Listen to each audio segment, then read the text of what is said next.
Mensajes positivos. En la primera lectura de la misa vamos a empezar a ver la segunda carta de San Pablo a Timoteo. Timoteo fue uno de los principales colaboradores de San Pablo. Podemos decir que es su discípulo amado, a quien llamaba él mi hijo querido.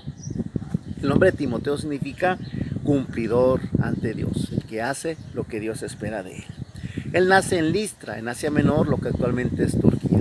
Lo conoce Pablo en uno de sus viajes, a él y a su mamá. Su mamá se llamaba Eunice, era judía, su papá era pagano. Eunice era una mujer muy piadosa que educó a su hijo en torno a la palabra de Dios. Y eso le sirvió mucho a Timoteo cuando se convirtió en apóstol junto con Pablo. Él ocupa nada menos que el lugar que hizo Bernabé. El lugar que dejó Bernabé cuando se discutió con Pablo lo ocupa Timoteo y lo acompañó en muchos viajes a Filipos, Tesalónica, Corinto, Éfeso, y fue precisamente en Éfeso donde fue nombrado obispo, y ahí años más tarde encuentra el martirio. Timoteo también acompaña a Pablo en ese viaje que hace a Palestina para el llamado así Concilio de Jerusalén, y para no tener problemas con los hermanos de Palestina, que eran muy cerrados, pues hace que los circuncidan, aunque era de origen griego. Esta carta, la segunda carta a Timoteo, está escrita en Roma cuando Pablo se encuentra prisionero por segunda vez, ya previo a su martirio. Podemos decir que es su testamento espiritual. La última de las cartas se escribe. Es de las llamadas cartas pastorales, las que escribe a Tito y las dos a Timoteo, dando instrucciones para la organización de la vida pastoral.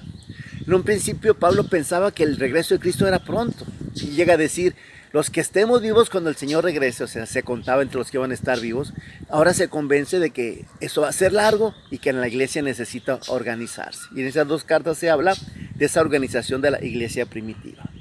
En esta carta hay muchas exhortaciones y sobre todo un llamado a conservar la doctrina, a cuidar que no se eche a perder, que no se perturbe el manantial purísimo de la doctrina, porque ya estaban surgiendo muchas herejías. El tono de esta carta es íntimo, confidencial, con muchos recuerdos, con noticias personales. Pablo se despide consciente de que va hacia el martirio, la corona que el justo juez le tiene preparada. En esta vamos a ver varias cosas interesantes de esta carta. No la vamos a ver toda como siempre, pero vamos a ver cosas interesantes y los invito a que después ustedes la busquen personalmente en la Biblia. Hoy vamos a ver capítulo 1, versículo 1 al 3 y versículos del 6 al 12.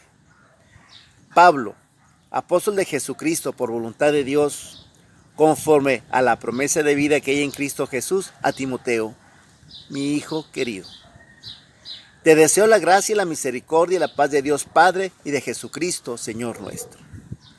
Cuando de noche y día te recuerdo en mis oraciones, le doy gracias a Dios, a quien sirvo con una conciencia pura como la aprendí de mis antepasados.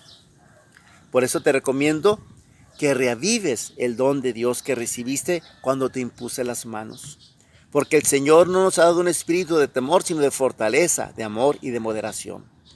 No te avergüences, pues, de dar testimonio de nuestro Señor, y te avergüences de mí, que soy preso por su causa. Al contrario, comparte conmigo los sufrimientos por la predicación del Evangelio, sostenido por la fuerza de Dios.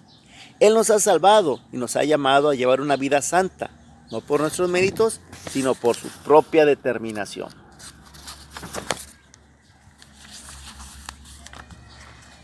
Y por la gracia que nos ha sido dada en Cristo Jesús desde toda la eternidad. Esa gracia es la que se me ha manifestado ahora con el advenimiento de nuestro Salvador Jesucristo, quien ha destruido la muerte, ha irradiado la vida y la inmortalidad por medio del Evangelio, del que he sido nombrado predicador, apóstol y maestro. Por ese motivo, soporto esta prisión, pero no me da vergüenza, porque sé en quién he puesto mi confianza, y estoy seguro que Él, con su poder, cuidará hasta el último día lo que me ha encomendado. Vemos pues en esta carta cómo Pablo empieza a hacer esa conciencia pues de ser enviado, esa conciencia de ser apóstol, esa conciencia tan bonita de estar llamados a un apostolado, a un servicio, a construir el reino de Dios. Le dice pues a Timoteo, que hijo querido le dice, te deseo la gracia, la misericordia, la paz, lo mejor. Cuando de noche y de día te recuerdo en mis oraciones, fíjense qué amistad tan bonita que lo tiene presente en sus oraciones de noche y de día. También le recomienda que avive el don del Espíritu que recibió cuando le impuso las manos.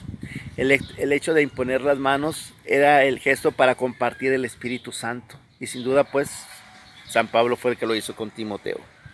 El Señor no nos ha dado un espíritu de temor, sino de fortaleza, de amor, de moderación. No hay que tener miedo.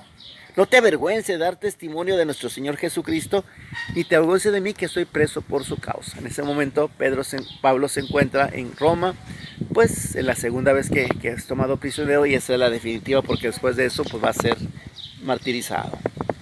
Comparte conmigo los sufrimientos por la predicación del Evangelio, sostenido por la fuerza de Dios. Ay, la predicación, el evangelio, el apostolado siempre va a implicar tantos problemas y dificultades. Hay tantas situaciones que se presentan cuando uno quiere hacer apostolado. Híjole, cuántas situaciones se presentan. El demonio da lata, mucha lata, para que no se realice la obra de Dios. Pero hay que tener fe, hay que creer, como dice aquí, como dice a Timoteo, que comparta los sufrimientos por la predicación. Él nos ha salvado, nos ha llamado a vivir una vida santa, no por nuestros méritos, sino por su determinación.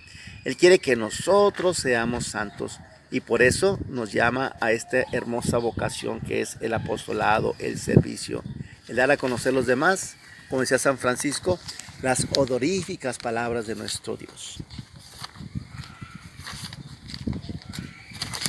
Ay, hojita, dóblate. Y todo eso por la gracia que nos ha sido dada en Cristo Jesús desde toda la eternidad. Esa gracia que se ha manifestado con el advenimiento de nuestro Señor y Salvador Jesucristo, quien destruyó la muerte y ha hecho irradiar la vida por medio del Evangelio, del que he sido nombrado predicador, apóstol y maestro. Y por ese motivo soporto esta prisión, no tengo miedo. Estoy seguro que su poder cuidará hasta el último día lo que Él me ha encomendado. Es importante que nosotros sepamos, pues, servirle al Señor en la vocación a la que cada uno de nosotros nos ha llamado. Él nos ha dado dones y talentos y carismas a cada uno. ¿A quién nos dio el don de la